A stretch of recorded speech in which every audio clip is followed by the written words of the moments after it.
السلام علیکم ورحمۃ اللہ وبرکاتہ۔ ان الحمد للہ نحمده ونستعینه ونستغفره ونعوذ باللہ من شرور انفسنا ومن سیئات اعمالنا من يهده الله فلا مضل له ومن يضلل فلا هادي له واشهد ان لا اله الا الله وحده لا شريك له واشهد ان محمدا عبده ورسوله اما بعد اعوذ باللہ من الشیطان الرجیم بسم اللہ الرحمن الرحیم لقد كان لكم في رسول الله أسوة حسنة وفي الحديث عن أبي هريرة رضي الله تعالى عنه قال قال رسول الله صلى الله عليه وسلم كل أمتي يدخلون الجنة إلا من أبى قيل ومن أبى يا رسول الله قال من أطاعني دخل الجنة ومن عصاني فقد أبى رواه البخاري۔ اللهم إنك عفو تحب العفو فاعف عني اللهم إنك عفو تحب العفو فاعف عني اللهم إنك عفو تحب العفو فاعف عني۔ اللہ رب العالمین نے اس کائنات کی تخلیق کے بعد بہت سی مخلوقات کو اس میں آباد کیا۔ انہی میں سے ایک اہم مخلوق انسان ہے جو اپنی بہت سی خصوصیات و خوبیوں کی بنیاد پر اشرف المخلوقات کہا جاتا ہے۔ اللہ رب العالمین نے انسانوں کی تخلیق کے بعد جہاں انسانوں کی ضروریات کے بہت سے سامان و اسباب فراہم کیے، وہیں انسانوں کی دنیوی اور اخروی رہنمائی کے لیے، دینی دنیوی اور اخروی فوز و فلاح کے لیے بہت سے نبیوں و رسولوں کا سلسلہ نازل کیا اور بہت سے نبی و رسول کو مبعوث فرمایا۔ سلسلے نبوت کی آخری کڑی ہمارے پیغمبر پیارے رسول محمد عربی صلی اللہ علیہ وسلم نے اللہ رب العالمین نے آپ کو 40 سال کی عمر میں منصب نبوت و رسالت پر سرفراز کیا اور آپ کو ایک اہم ذمہ داری دی،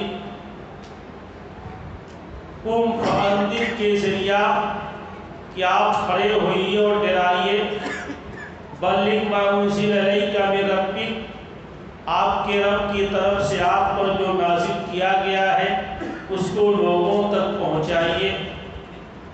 اللہ کے رسول صلی اللہ علیہ وسلم اس حکم کے بعد آپ مکمل طور سے کھڑے ہو گئے اور آپ نے 23 برس تک انتہائی جافشانی سے، تگ سے، جہد مسلسل سے اس دین کو لوگوں تک پہنچایا، بلکہ آپ کے تڑپ کو، آپ کی لگن کو، آپ کے جذبہ کو، آپ کی فدائیت کو، آپ کی جانثاری کو دیکھ کر کے کبھی کبھار اللہ رب العالمین کو بھی کہنا پڑا فَلَعَلَّكَ بَاخِعٌ نَفْسَكَ عَلَىٰ آثَارِهِمْ إِن لَّمْ يُؤْمِنُوا بِهَٰذَا الْحَدِيثِ أَسَفًا۔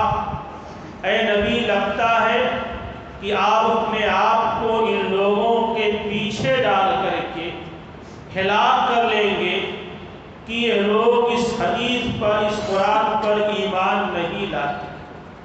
ہمارے رسول نے 23 برس تک اس دین کو لوگوں تک پہنچایا۔ بالآخر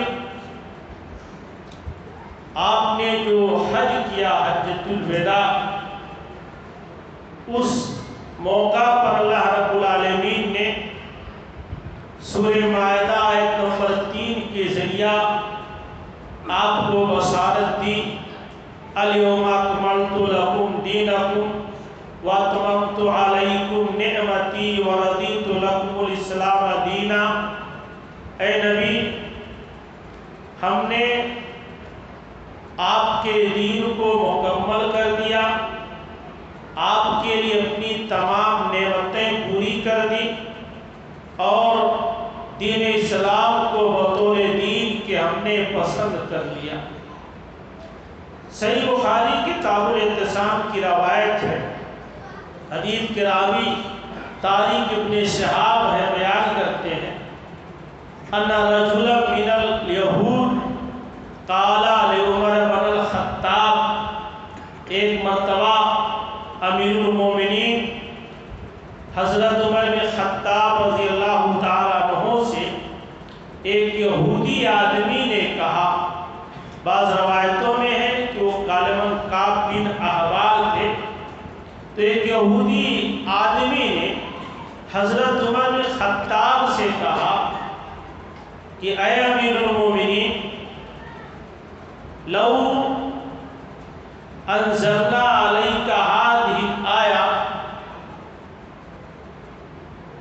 یا لو نزلنا علیک هذه الآیہ، اگر اللہ تعالیٰ نے آیت ہمارے بارے میں، ہم یہودیوں کے بارے میں، ہمارے سلسلے میں نازل کی ہوتی، کون سی آیت؟ یہی سورہ مائدہ آیت نمبر 3 کی، الیوم اکملت لکم دینکم واکملت علیکم نعمتی ورضیت لکم الاسلام دینا، اگر یہ آیت ہمارے بارے میں نازل ہوئی ہوتی لَاتَّخَذْنَا ذَلِكَ الْيَوْمَ عِیدًا، تو جس دن یہ آیت نازل ہوئی اس دن کو ہم لوگ عید کا دن مقرر کر لیتے۔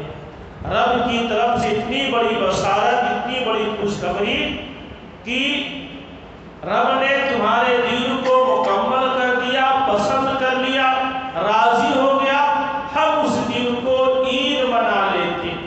حضرت عمر بن خطاب رضی اللہ تعالیٰ عنہ نے کہا، انی اعلم ای یوم نزلت هذه الآیہ، میں اچھی طرح سے جانتا ہوں کہ آیت کس دن نازل ہوئی ہے۔ ہم کو معلوم ہے نزلت یوم عرفہ فی یوم الجمعہ، مجھے معلوم ہے کہ آیت عرفہ کے دن، جمعہ کے دن میں نازل ہوئی ہے۔ یہ آیت ایک طرح سے بشارت اور خوشخبری ہے کہ اللہ کے نبی نے جو 23 سال تک محنت کی، مشقت کی، کد و کاوش کی، اللہ تعالیٰ نے آپ کے دین کو مکمل کر دیا تھا۔ اسی موقع پر اللہ کے نبی نے لاکھوں کے مجمع میں بیان کیا تھا، بلکہ سب کو گواہ بنایا تھا، الا هل بلغت، الا هل بلغت، اے صحابہ بتاؤ کہ کیا ہم نے دین کو لوگوں تک نہیں پہنچا دیا، کیا ہم نے نہیں پہنچا دیا؟ سب نے بلا بلا کر کے کی تائید کی کہ واقعی آپ نے دین کو پہنچا دیا۔ تو اللہ تعالیٰ نے اسی وقت دین کو مکمل کر دیا۔ اللہ کے نبی صلی اللہ علیہ وسلم اس دنیا سے رخصت ہوتے ہوئے آپ یہ فرما گئے تھے کہ ترکت فیکم امرین، بعض روایتوں میں شیئین، ترکت فیکم امرین لن تضلوا ما تمسکتم بہما، میں تمہارے درمیان دو چیزیں چھوڑ کر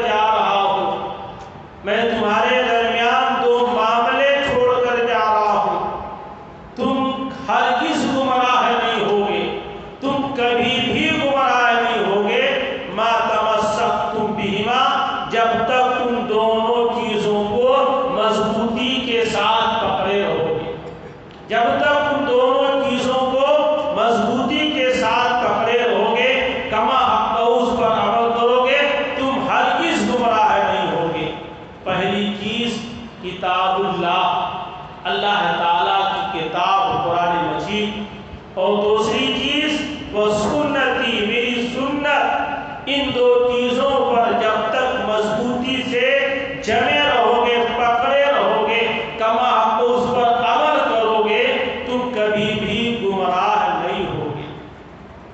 اور جن لوگوں نے پیارے پیغمبر کی اس وصیت پر عمل کیا، جنہوں نے اس کو مضبوطی سے پکڑے رکھا، وہ کبھی بھی گمراہ نہیں ہوئی۔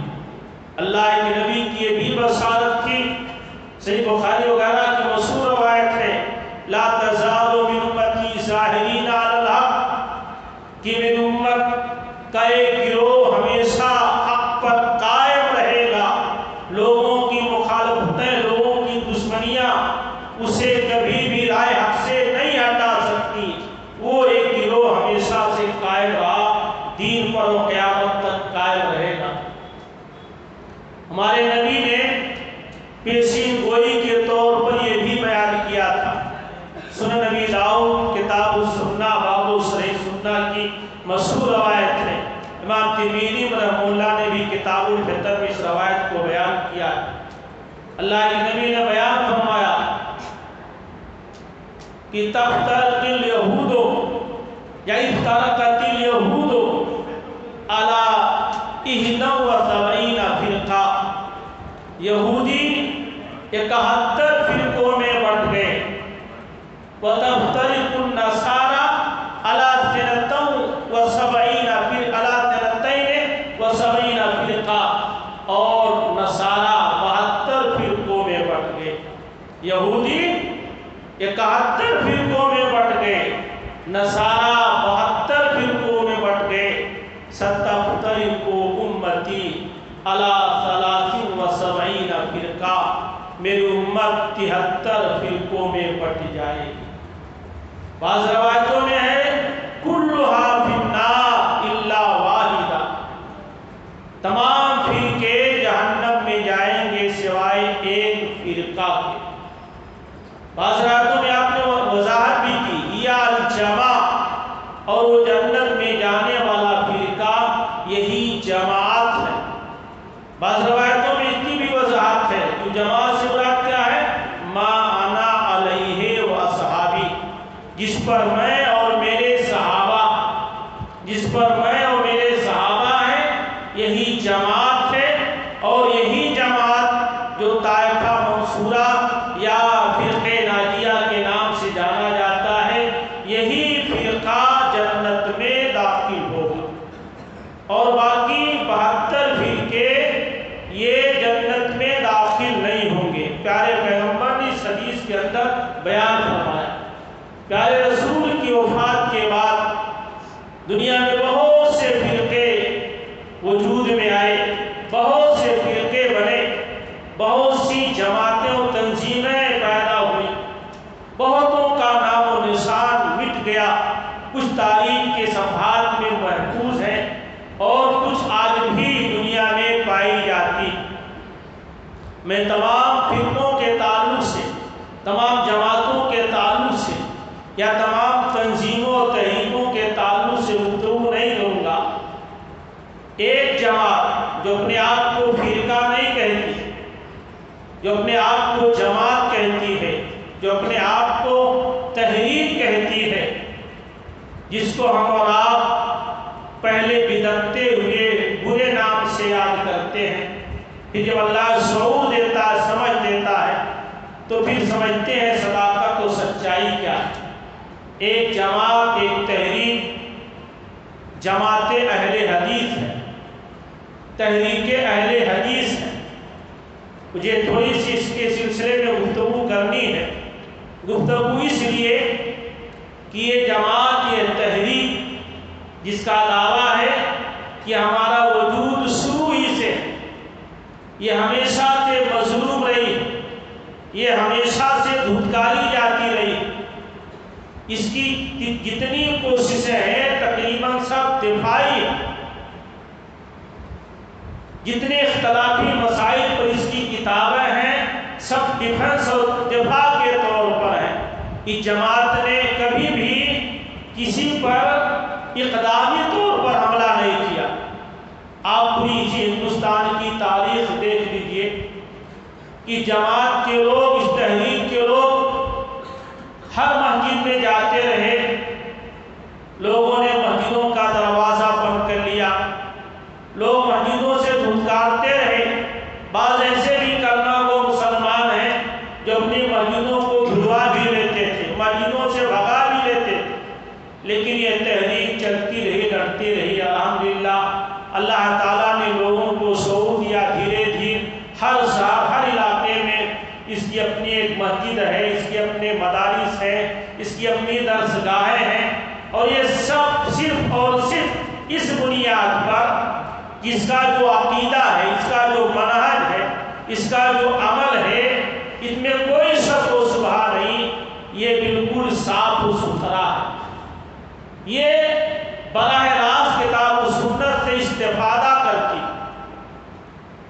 جماعت اہل حدیث کا عقیدہ سب جانتے ہیں، انتہائی صاف ستھرا، کسی بھی طرح کہیں بھی اس کے اندر شرک کی آمیزش نہیں، بلکہ شرک کے وہ تمام ذرائع ہی اس کے ہاں ناپید ہیں جہاں آدمی شرک تک پہنچ سکتا ہے۔ الحمدللہ اس کے ہاں قبر پرستی ہے ہی نہیں، اس کے ہاں مزارات درگاہوں تک جانا ہی نہیں۔ وہ ایک ہے ستن ذریعہ، نہ رہے بانس نہ بجے بانسری، ان ذرائع کو اپنانا ہی نہیں ہے جو شرک کی طرف جائے۔ کسی طرح کی شرک کی آمیزش نہیں، کسی طرح کی بت پرستی نہیں۔ یہ شرک کے اعتبار سے، بت پرستی کے اعتبار سے الحمدللہ بالکل صاف و ستھری جماعت ہے۔ یہ اپنے غیر سب اس کا اعتراف کرتے ہیں۔ یہ اسلام کے جو ارکان خمسہ ہیں، ایمان کے جو 6 ارکان ہیں، سب پر یقین رکھتی ہے، سب پر عمل کرتی ہے۔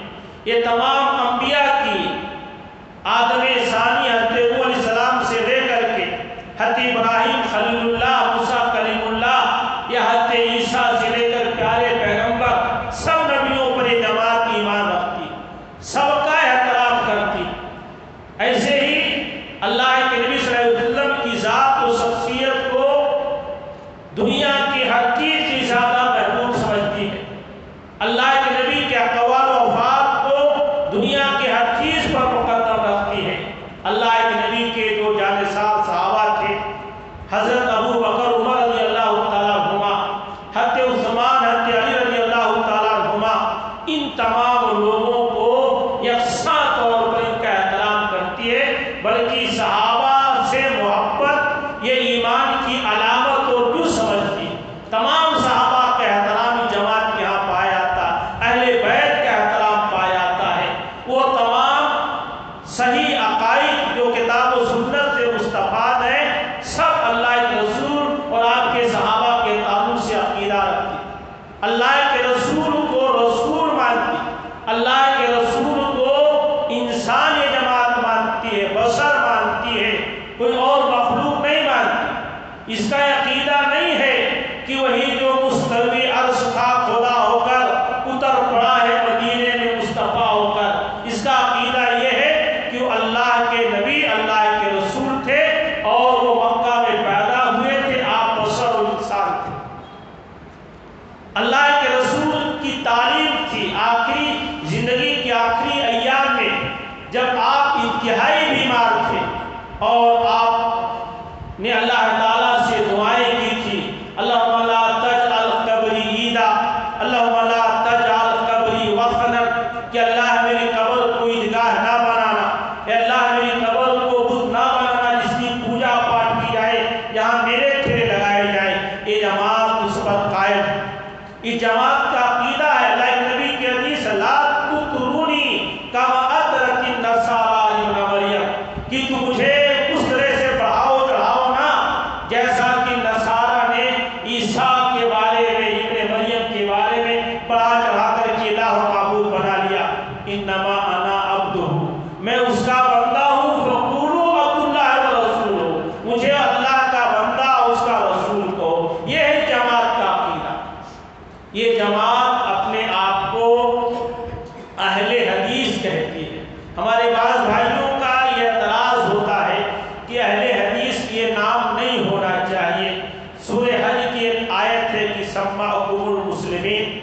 تو مسلمان ہی اپنے آپ کو کہنا چاہیے، کوئی انفرادی نام نہیں ہونا چاہیے۔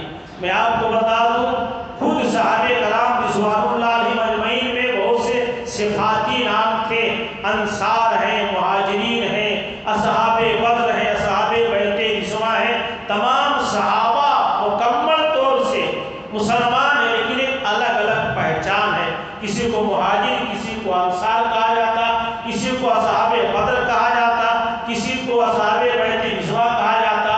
کئی موقع پر خود نبی نے، تاریخی طور پر آپ کو معلوم ہوگا کہ جنگ حنین کے موقع پر جب صحابہ بڑے آرام سے حنین کی طرف جا رہے تھے اور پہلی بار ان کی تعداد 12,000 کی تھی، تو دشمن ہاتھ میں لگا ہوا تھا، اچانک تیروں کی بارش کر دیا، لوگ گھبرا گئے، پریشان ہو گئے، ادھر ادھر بھاگنے لگے۔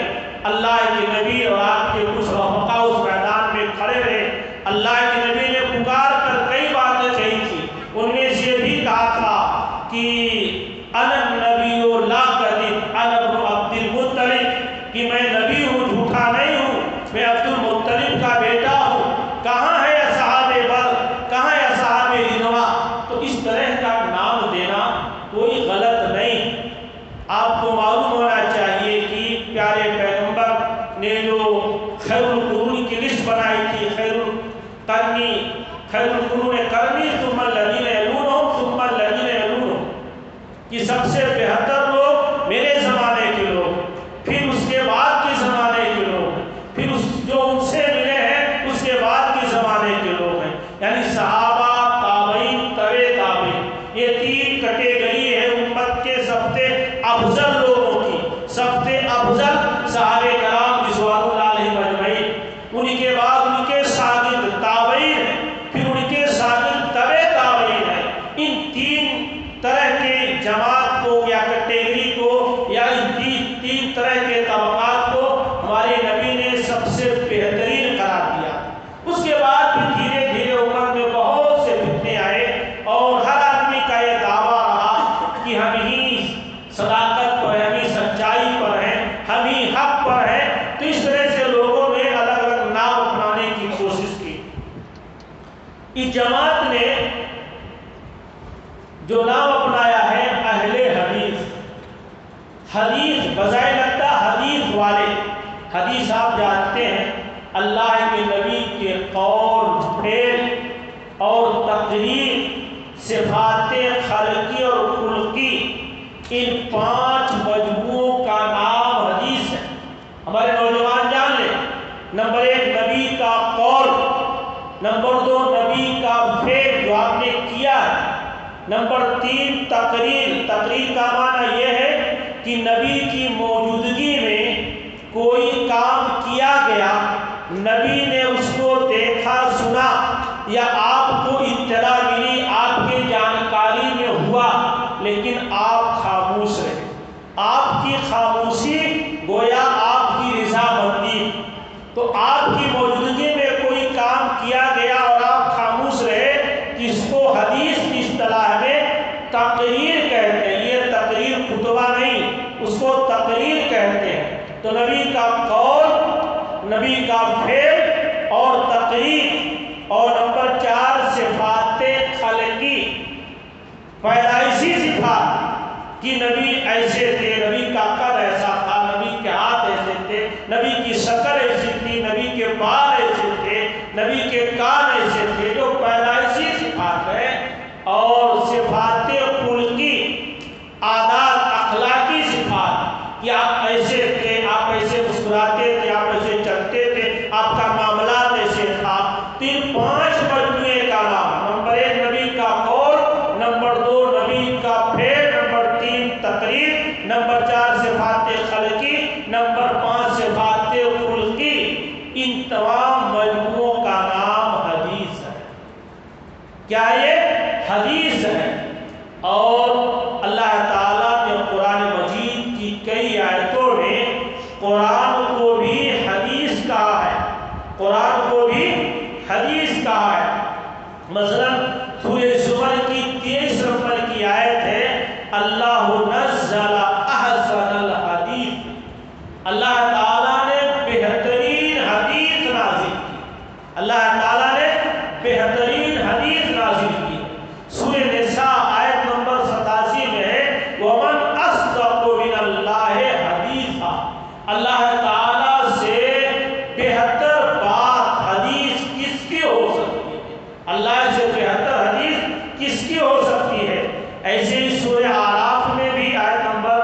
185 اور سورہ مرسلات آیت نمبر 50 میں اللہ نے بیان کیا ہے فَبِأَيِّ حَدِيثٍ بَعْدَهُ يُؤْمِنُونَ، کس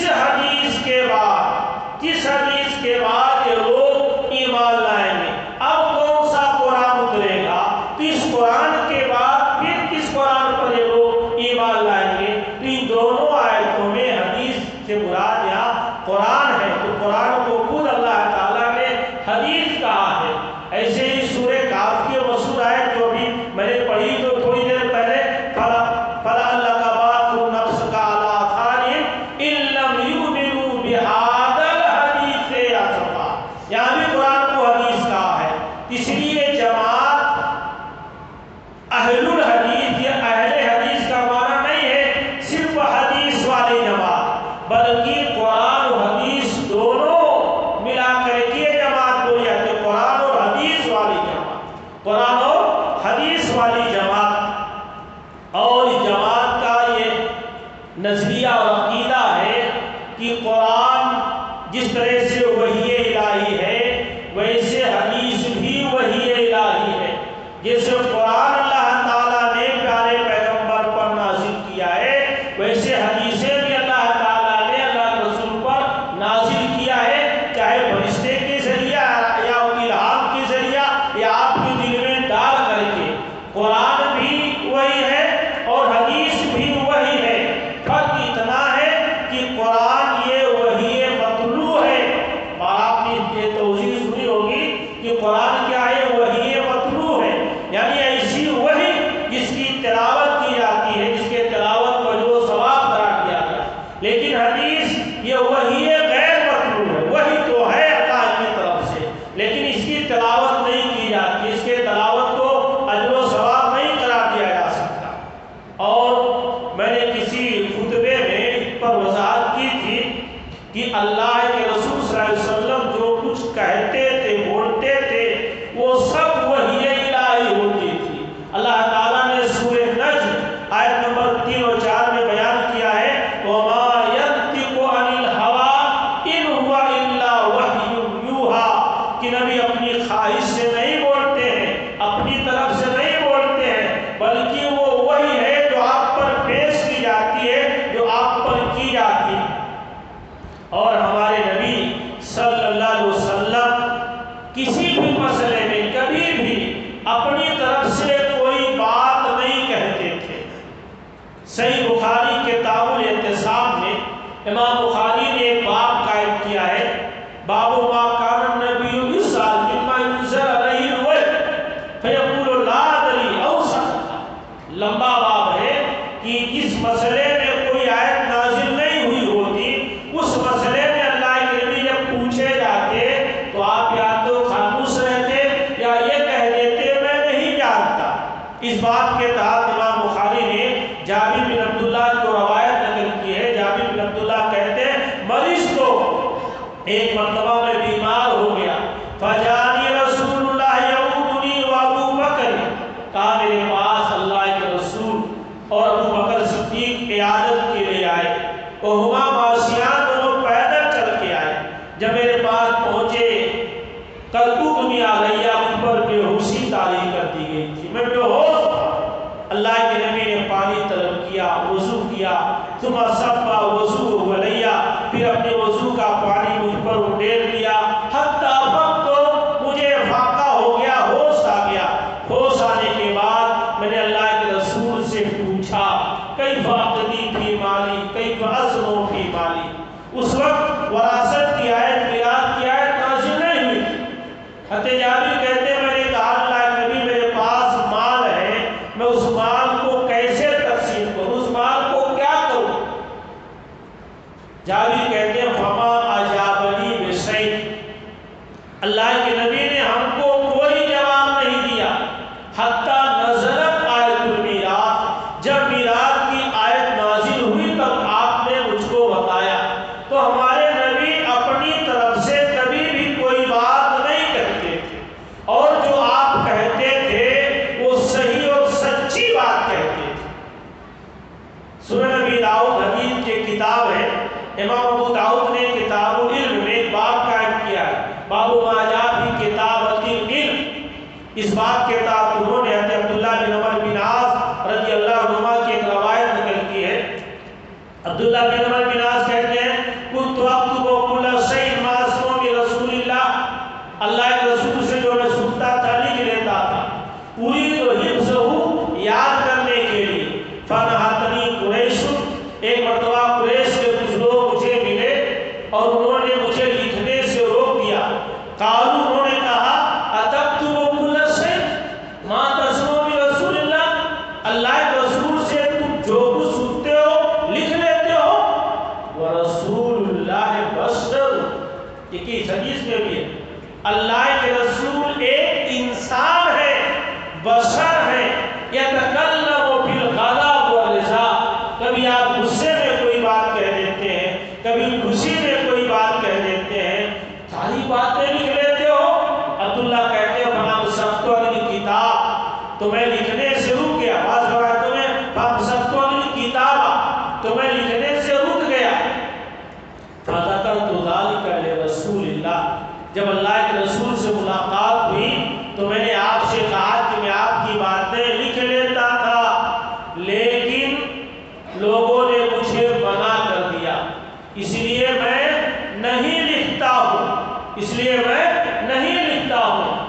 اللہ کے نبی نے فرمایا، عبداللہ کہتے ہیں فَأَوْمَا بِأُصْبَعِهِ إِلَىٰ فِيهِ، اللہ کے رسول نے اپنی انگلی سے اپنے منہ کی طرف اشارہ کیا، کہا ہے عبداللہ اکتب، لکھ لیا کرو.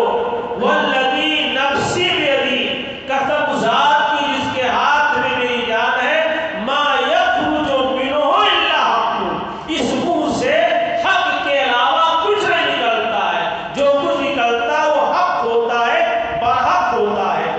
تو اس جماعت کا یہ عقیدہ ہے کہ اللہ کے نبی کی احادیث بھی وحی الہی ہے.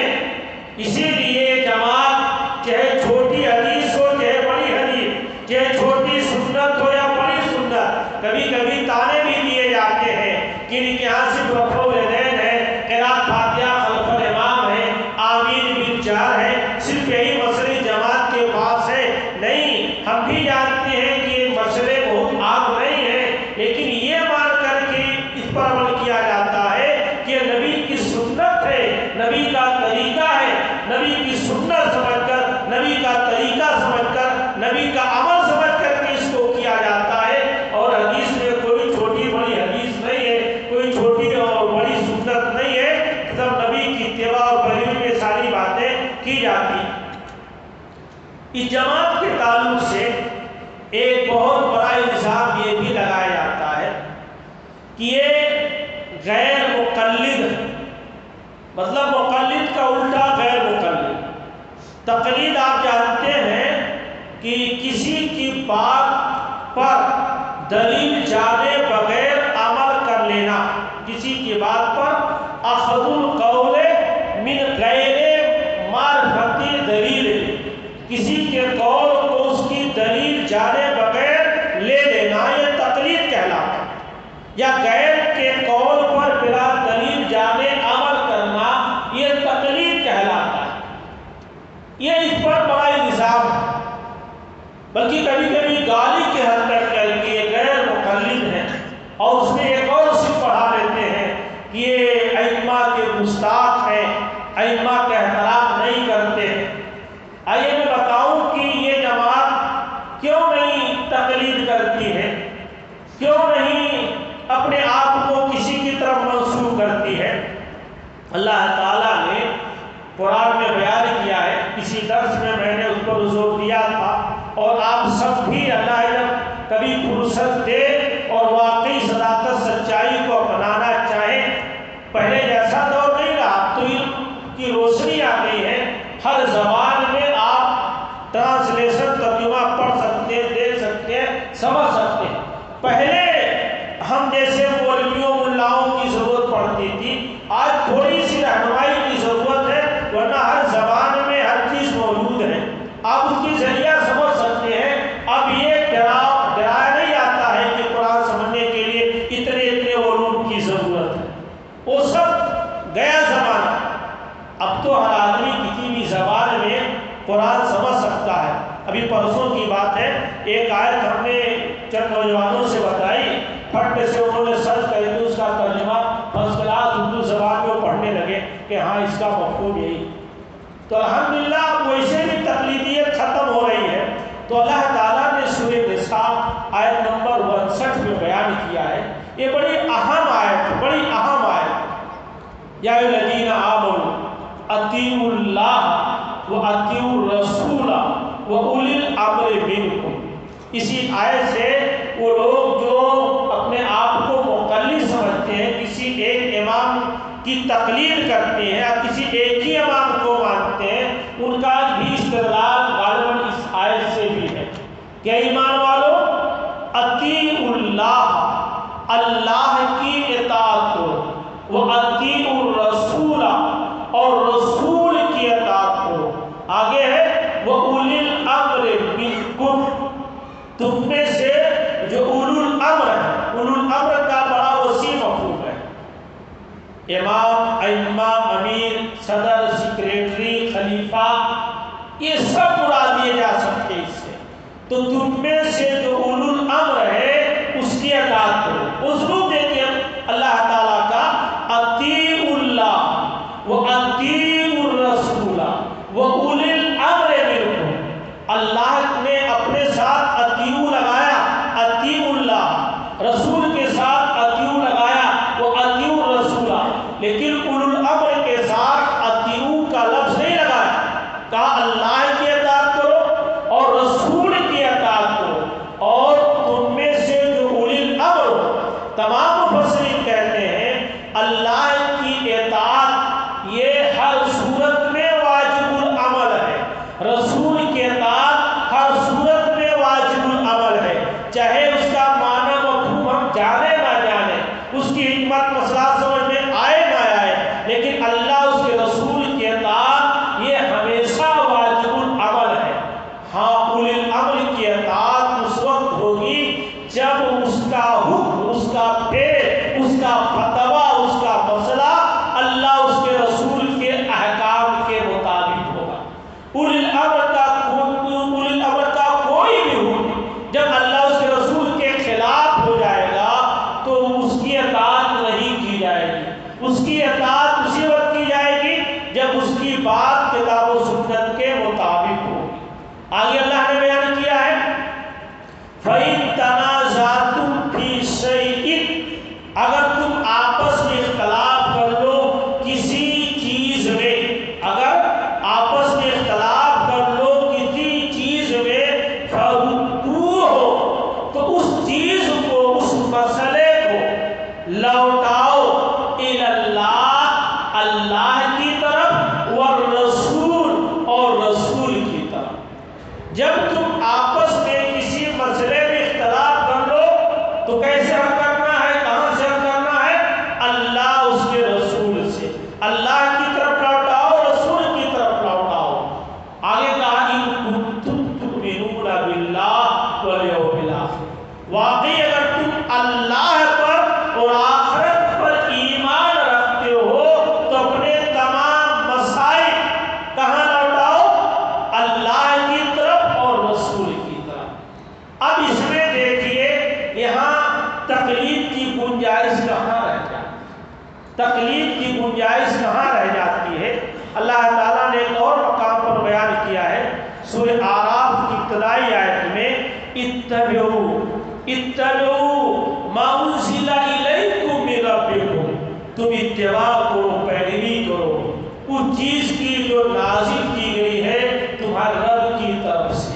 اتبعوا ما انزل الیکم من ربکم، جو تمہاری طرف، تمہارے رب کی طرف سے نازل کی گئی ہے اس کی اتباع کرو، قرآن کی، حدیث کی۔ وَلَا تَتَّبِعُوا مِن دُونِهِ أَوْلِيَاءَ، ان کو چھوڑ کر کے کسی اور کی اتباع پیروی نہ کرو۔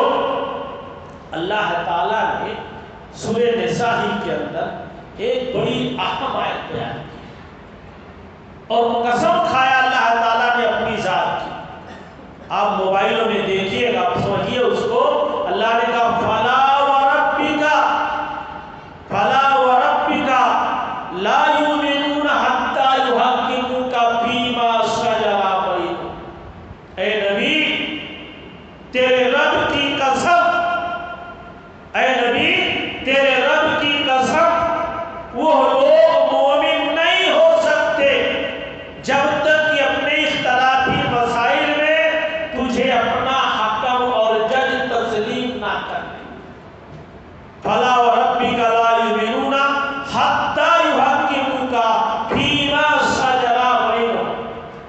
تیرے رب کی قسم وہ مومن نہیں ہو سکتے جب تک کہ وہ تجھے اپنا حکم اور جج نہ مان لے ان چیزوں میں ان کے درمیان اختلاف ہو. ثم لا یجدوا فی انفسہم حرجا مما قضیت ویسلموا تسلیما.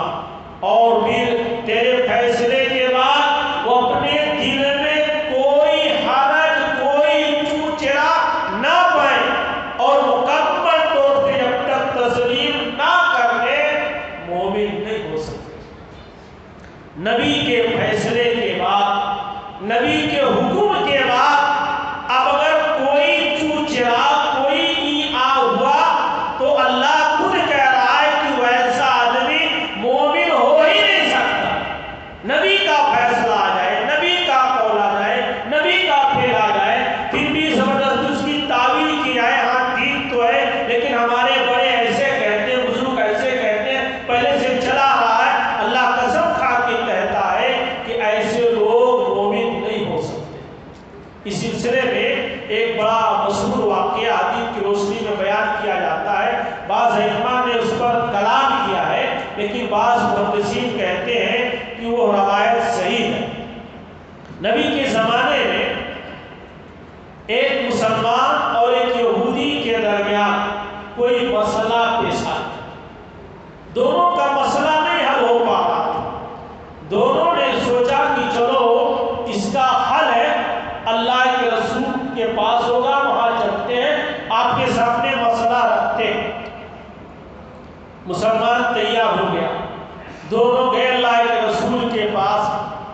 مسلمان جو تھا کیا منافق تھا. منافق اس کو یہ آرزو تھی تمنا تھی کہ میں کیونکہ بظاہر مسلمان ہوں تو فیصلہ میرے ہی حق میں آئے گا لیکن مسئلے کی نوعیت نزاکت لے کر کے اللہ کے رسول نے اس یہودی کے بارے میں فیصلہ دے دیا.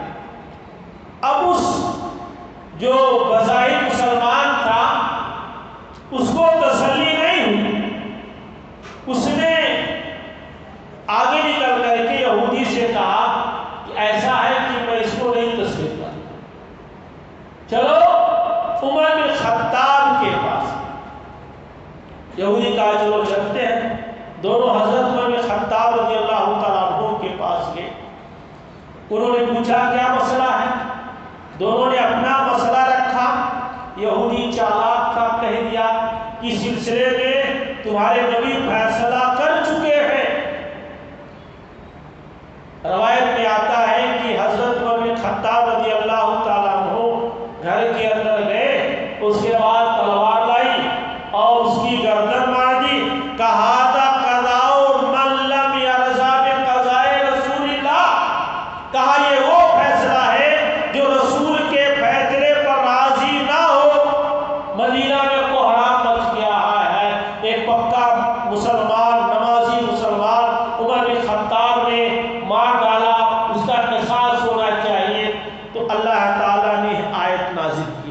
ویسے صحیح بخاری میں اس کی شاید نزول کا ایک اور واقعہ بیان کیا جاتا ہے لیکن بعض مفسرین کہتے ہیں کہ شاید کی شاید نزول میں یہ واقعہ بھی ہے کہ تیرے رب کی قسم وہ آدمی مومن نہیں ہو سکتا جب تک کہ اپنے فیصلے میں آپ کو اپنا حکم و جج نہ مان لے اور جو فیصلہ آپ کریں اس کو بغیر کسی حرج چوچرا کے تسلیم نہ کر لے.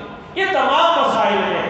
تو اب سوچئے کہ ایک طرف اللہ کے رسول کا کوئی حکم ہو کوئی فعل ہو کوئی حدیث ہو اسے ہمیں تسلیم کرنا ہے یا کسی امتی کے فتوے پر عمل کرنا ہے. ایک طرف رسول کا فیصلہ ہو ایک طرف کسی امتی کا فیصلہ ہو. یہ بات سمجھ میں نہیں آتی. ذکر حدیث میں بے شمار حدیثیں اس سلسلے میں ہیں. یہاں وقت نہیں ہے کہ میں اس کو بیان کروں.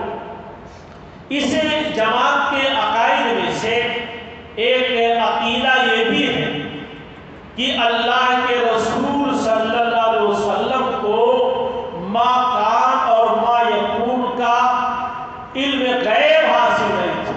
آپ کو اتنا ہی غیب کا علم حاصل تھا جتنا اللہ تعالیٰ آپ کو بتاتا تھا. بطور پیشی گوئی کے اطلاع کے جو اللہ آپ کو بتا دیتا تھا وہی اللہ صلی اللہ علیہ وسلم امت کو بتاتے تھے. ورنہ اختیاری طور پر کسی نبی کے اختیار میں نہیں تھا۔ قرآن مجید کی کئی آیتوں میں اللہ تعالیٰ نے اس بات کی نفی کی ہے کہ غیب کا علم یہ صرف اور صرف اللہ تعالیٰ کو حاصل ہے۔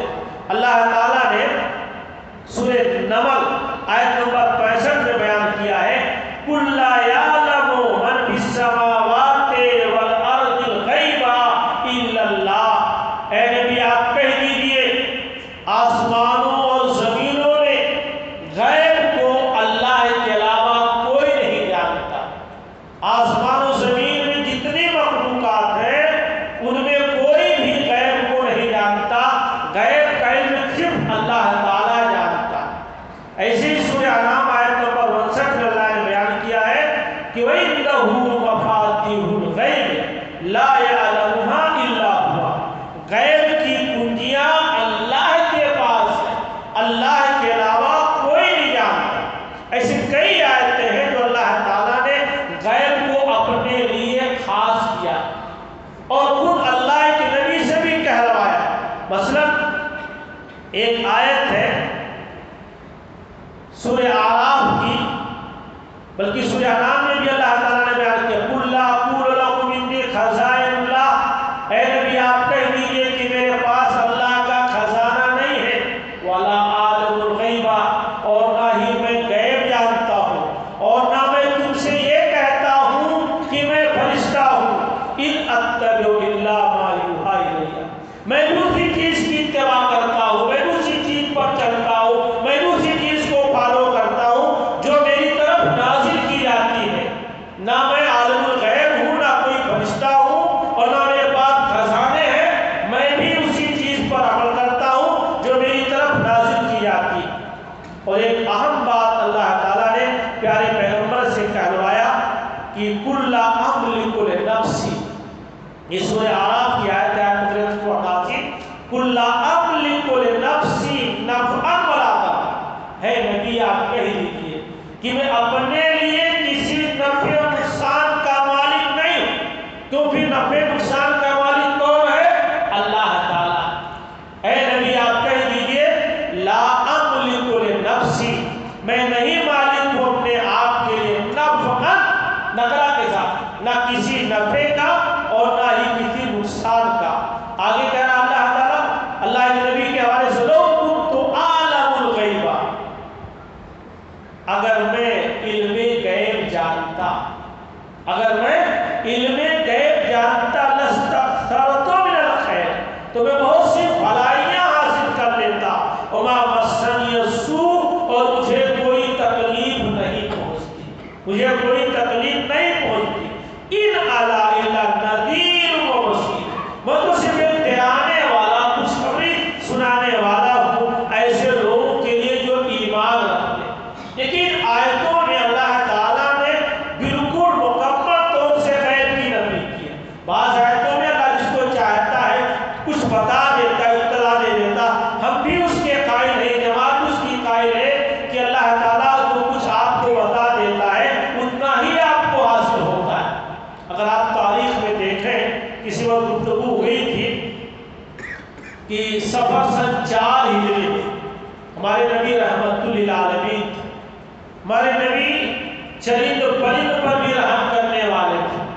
آپ جانوروں کی تکلیف کو بھی دیکھ کر کے برداشت نہیں کر پاتے۔ ایک مرتبہ گزر رہے تھے تو دیکھا کہ ایک اونٹ جس نے آپ کو دیکھا کہ آپ آ رہے ہیں تو اس کے آنکھوں سے آنسو جاری تھے، رو رہا تھا۔ آپ گئے شفقت سے اس پر ہاتھ پھیرا، پوچھا اس کا مالک کون؟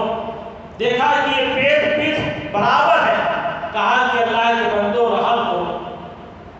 ایسے نبی یہ جانتے ہوئے بھی آپ کے صحابہ کو نقصان پہنچ سکتا ہے، آپ عالم الغیب ہو کر کے بھی کیسے اپنے صحابہ کو نقصان سے دوچار کر سکتے تھے؟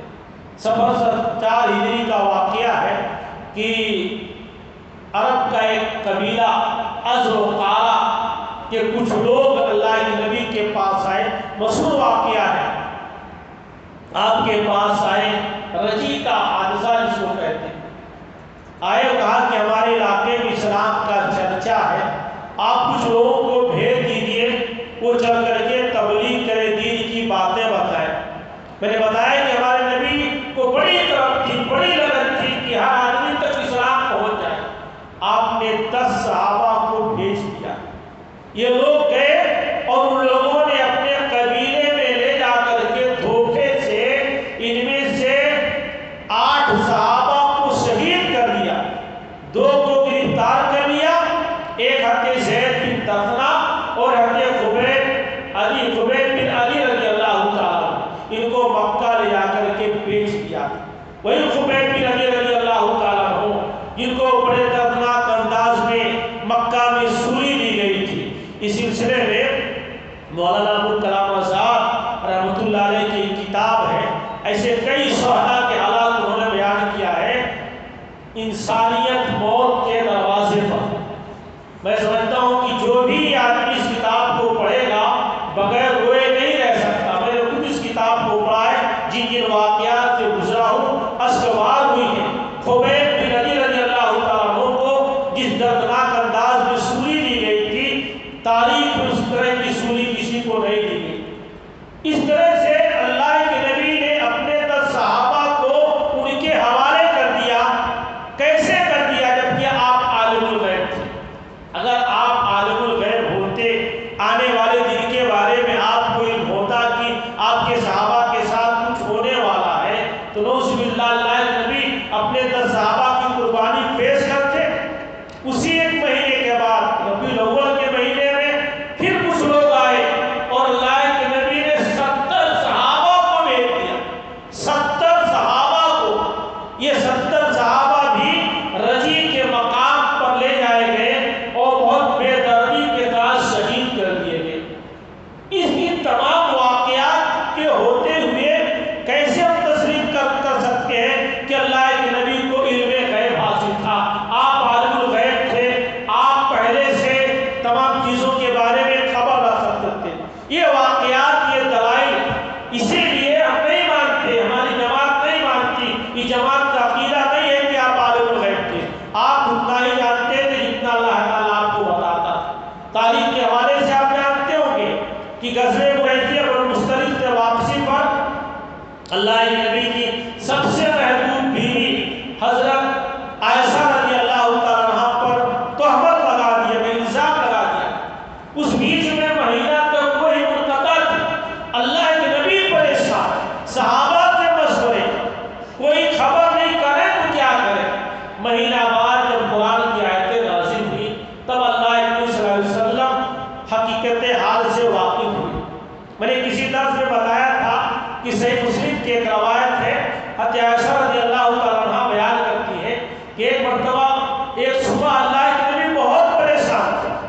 میں نے پوچھا کیوں آپ پریشان ہیں؟ تو اللہ کے نبی صلی اللہ علیہ وسلم نے کہا کہ اِنَّ جِبْرِیلَ كَانَ وَعَدَنِي أَن يَلْقَانِيَ اللَّيْلَ، جبریل امین نے مجھ سے وعدہ کیا تھا کہ آج کی رات وہ مجھ سے ملاقات کریں گے، لیکن میں انتظار کرتا رہا، جبریل امین نہیں آئے۔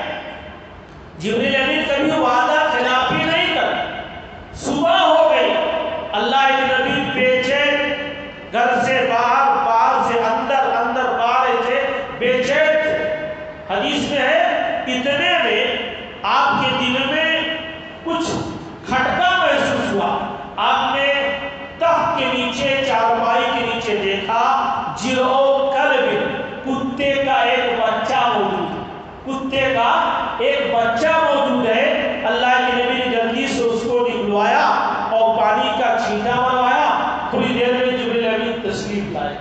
اللہ کے نبی نے کہا کہ آپ نے وعدہ کیا تھا ملنے کا اور کل ہی کا میں انتظار کر رہا ہوں۔ تو جبریل امین نے کہا کہ فرشتے اس گھر میں داخل نہیں ہوتے، لا تدخل الملائکۃ بیتا فیہ کلب، فرشتے اس گھر میں داخل نہیں ہوتے جس کے اندر کتا ہو، اور نہ ایسے گھر میں داخل ہوتے جس کے اندر تصویر ہو۔ اب اس واقعے سے آپ اندازہ لگائیں کہ گھر کے اندر موجود ایک کتے کے بارے میں ہمارے نبی کو خبر نہیں ہو سکی۔ ایسے ہی صحیح بخاری کتاب التیمم کی ایک روایت ہے، عائشہ رضی اللہ تعالیٰ عنہ کے بارے میں، حضرت عائشہ رضی اللہ تعالیٰ عنہ کا واقعہ ہے جن سے حال ہونے کا 2 واقعہ، ایک تو غزوہ مريسيہ کے موقع پر اور ایک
تیمم کی آیت نازل ہوئی، لوگوں نے تیمم کر کے نماز پڑھی، یہ ہوا کہ اب یہاں سے روانہ ہویا جائے۔ جب وہاں سے روانہ ہونے لگے، یہ حدیث میں فَبَعَثْنَا الْبَعِيرَ الَّذِي كُنْتُ عَلَيْهِ، جب وہ اونٹ اٹھایا گیا جس پر میں سوار ہوتی تھی، تو دیکھا گیا کہ اونٹ کے نیچے ہار پڑا ہوا، اسی اونٹ کے نیچے ہار پڑا ہوا تھا۔ یہ واقعات یہ دلیلیں بتاتے ہیں کہ اللہ کے نبی کلی طور پر اختیاری طور پر عالم الغیب نہیں تھے۔ اس لیے جماعت کا عقیدہ ہے کہ آپ کو وہی علم غیب حاصل تھا جو اللہ آپ کو بتاتا تھا۔ ایسے اور چیز کبھی کبھی اختلاف ہوتا ہمارے یہاں نمازوں کے اوقات کو لے کر، نمازوں کے اوقات کو لے کر یہ جماعت کیوں بولے وقت میں نماز پڑھتی؟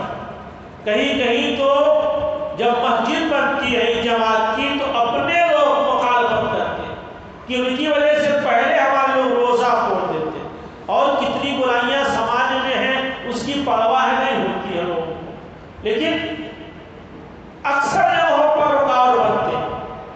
نماز کے اوقات کی اصلیت کیا ہے؟ جامع ترمذی اور سنن نبی داؤد کی ایک روایت ہے، حضرت عبداللہ بن عباس رضی اللہ تعالیٰ عنہما بیان کرتے ہیں، میں چاہتا ہوں تھوڑی دیر اور توجہ سے آپ سنیں، کچھ مسئلے ہیں جو ہم کیوں کرتے ہیں اس کے دلائل، باقی لوگ کیا کرتے ہیں آپ ان سے پوچھیں وہ سمجھیں۔ یہ جماعت ان مسائل کو کیوں بناتی ہے؟ کیونکہ اس کے بعد دلائل، انہی دلائل کی بنیاد پر اس پر عمل کیا جاتا ہے، اور دوسرے لوگ کیا کرتے ہیں وہ بہتر سمجھیں۔ عبداللہ بن عباس رضی اللہ عنہ کہتے ہیں امنی جبریل عند البیت مرتين، اللہ کے نبی صلی اللہ علیہ وسلم نے فرمایا کہ خانہ کعبہ کے پاس جبریل امین نے مجھے 2 بار امامت کرائی، 2 بار مجھے نماز پڑھ کے بتایا۔ امنی جبریل عند البیت مرتين، جبریل امین نے 2 مرتبہ میری امامت کرائی، کہاں؟ بیت اللہ کے پاس۔ فصلی بالظہر، آپ توجہ دیجیے، فصلی بالظہر، مجھے پہلے دن ظہر کی نماز پڑھائی، کب؟ حین زالت الشمس، جب سورج زائل ہو گیا، زوال پذیر ہو گیا، اس وقت ظہر کی نماز پڑھائی۔ وصلی بی العصر، اور عصر کی نماز پڑھائی اس کو، حین کان ظلہ مثلہ، جب ہر چیز کا سایہ اس کے مثل و برابر ہو۔ ظہر کی نماز زوال کے بعد پڑھائی جبریل امین، عصر کی نماز جب ہر چیز کا سایہ اس کے برابر ہو جائے تو اس وقت آپ نے عصر کی نماز پڑھائی۔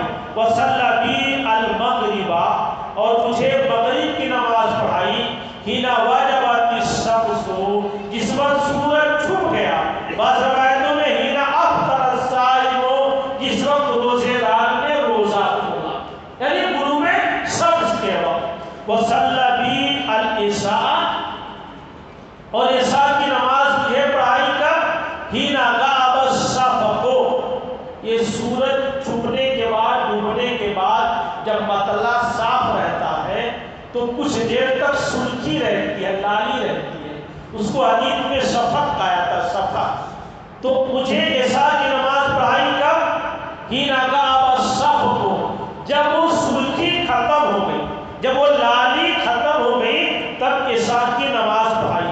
وصلی بی الفجر، اور مجھے فجر کی نماز پڑھائی، حین برق الفجر، جس وقت فجر روشن ہوا، صبح صادق ہوئی، وحرمت طعام علی الصائم، جس وقت روزے دار پر سحری کرنا کھانا حرام ہو جاتا۔ یہ پہلے دن جبریل امین نے امامت کی، ظہر کا وقت زوال کے بعد، عصر کا وقت جب ہر چیز کا سایہ اس کے مثل ہو جائے، مغرب سورج ڈوبنے کے وقت، یہ شفق و سرخی کے غائب ہونے کے وقت، اور فجر جس وقت صبح صادق ہوا، اس وقت یہ 5 نمازیں جبریل امین نے اللہ کے نبی کو پڑھائی۔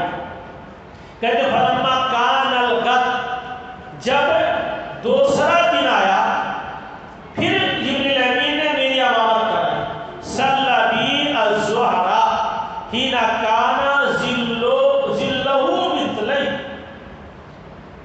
مثلہ فلما کان الغد، جب ظہر کا وقت ہوا تو مجھے ظہر کی نماز، جب دوسرا دن ہوا تو ظہر کی نماز پڑھائی، جب ہر چیز کا سایہ اس کے مثل ہو گیا، جو پہلے دن عصر کا وقت تھا اس وقت ظہر کی نماز پڑھائی، ظہر کی نماز پڑھائی کب؟ جب ہر چیز کا سایہ ایک مثل برابر ہو گیا، وصلی بی العصر، اور مجھے عصر کی نماز پڑھائی، حین کان ظلہ مثلین، جب ہر چیز کا سایہ دو مثل کے برابر ہو گیا، جو دو مثل کے برابر ہو گیا، اور مغرب کی نماز پڑھائی جس وقت سورج غروب ہو گیا، وصلی بی العشاء ثلث اللیل، اور عشاء کی نماز پڑھائی ایک تہائی رات تک دیر تک، وصلی بی الفجر، اور فجر کی نماز پڑھائی کب؟ حین اسفرت الارض، جس وقت زمین روشن ہو گئی،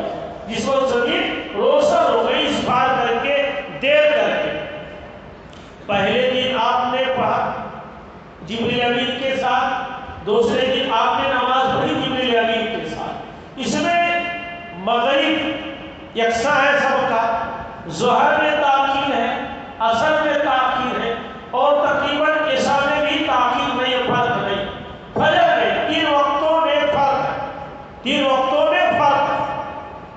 اب دونوں لوگوں کا وقت جبریل امین کا بتایا ہوا وقت، اللہ کے نبی کہتے ہیں ثم التفت الی جبریل، پھر جبریل امین میری طرف متوجہ ہوئے، فقالا، تو کہا، یا محمد ھذا وقت الانبیاء، اے محمد یہ انبیاء کا وقت ہے، من قبل کا، آپ سے پہلے جو انبیاء تھے ان کی نمازوں کا وقت ہے، والوقت فیما بین ھذین الوقتین، نمازوں کا وقت انہی دونوں اوقات کے درمیان ہے، انہی دونوں اوقات کے درمیان ہے۔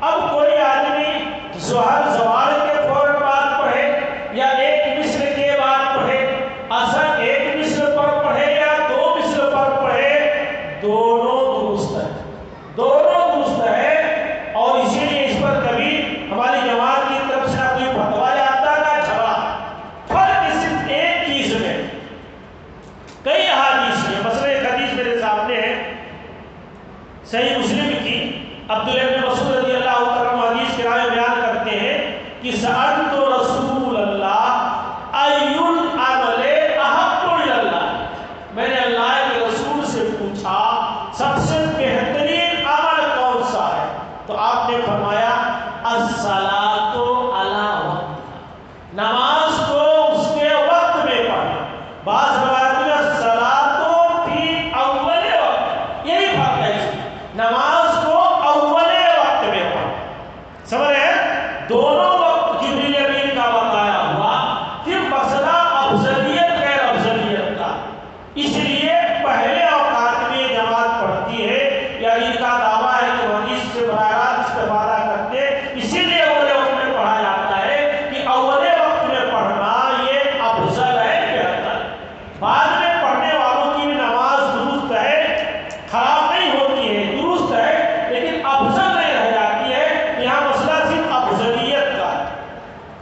ایسے ہی ایک مسئلہ ہے جمعہ کے دن ایک اور دو اذان کا، جمعہ کے دن ایک اور دو اذان کا، یہ جماعت اہل حدیث صرف ایک اذان دلاتے ہیں، جماعت کی ایک اذان کے قائل، اور بہت سارے لوگ دو اذان دلاتے ہیں، لیکن دو اذان والوں کو بھی کبھی نہ بدعت کہا گیا ہے نہ خراب کہا گیا، کیونکہ ان کے پاس بھی دلیل ہے۔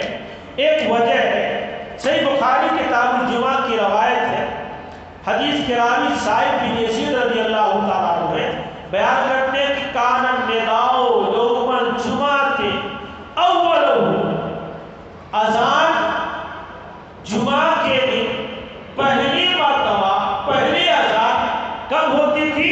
اذا جلس الامام علی المنبر، جب امام منبر پر بیٹھتا تھا، اذان جمعہ کے دن کب ہوتی تھی؟ جب امام منبر پر بیٹھتا تھا، اور یہ کب ہوتی تھی؟ اذان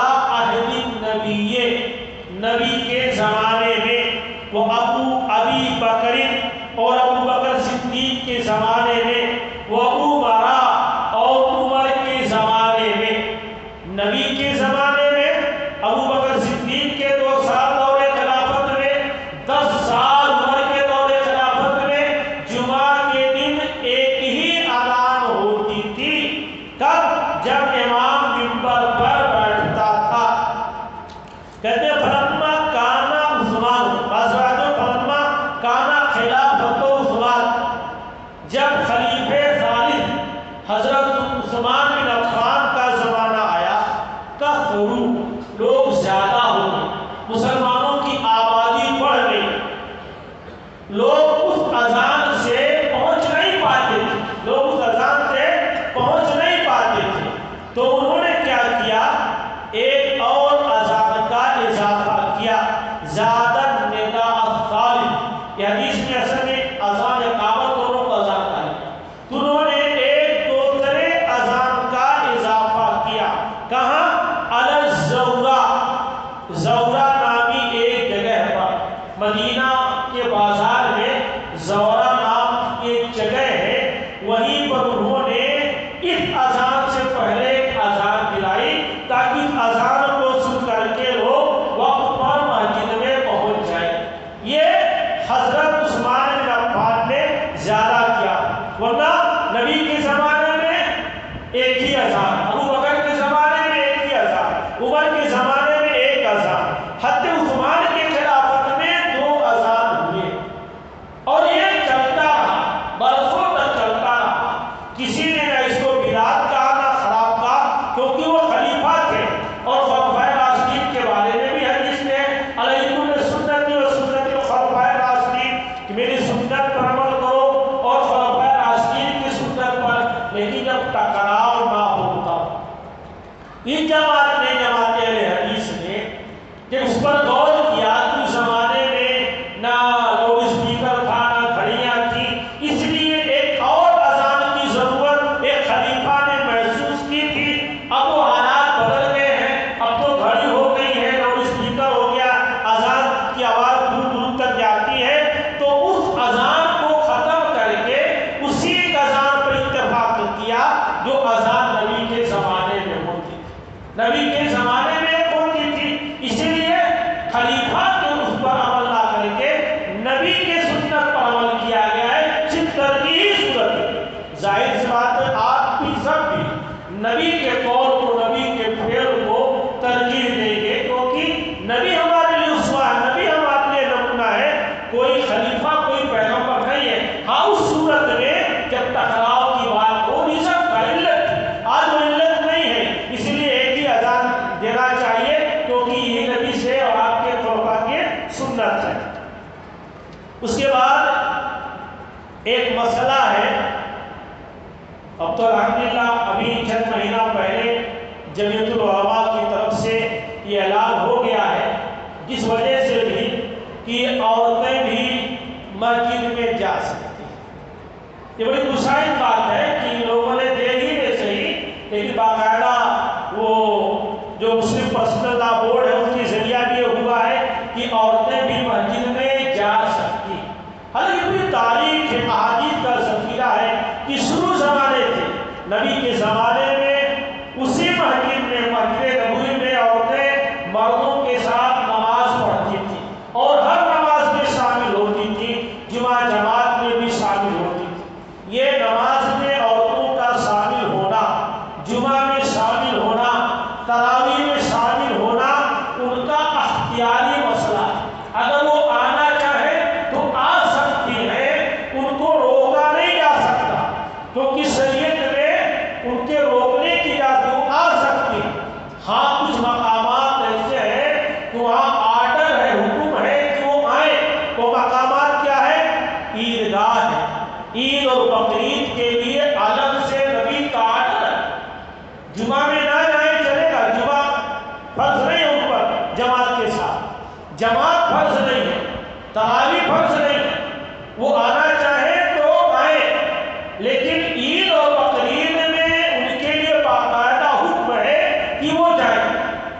صحیح بخاری کتاب الایمان میں امام بخاری نے باب قائم کیا ہے، باب خروج النساء الی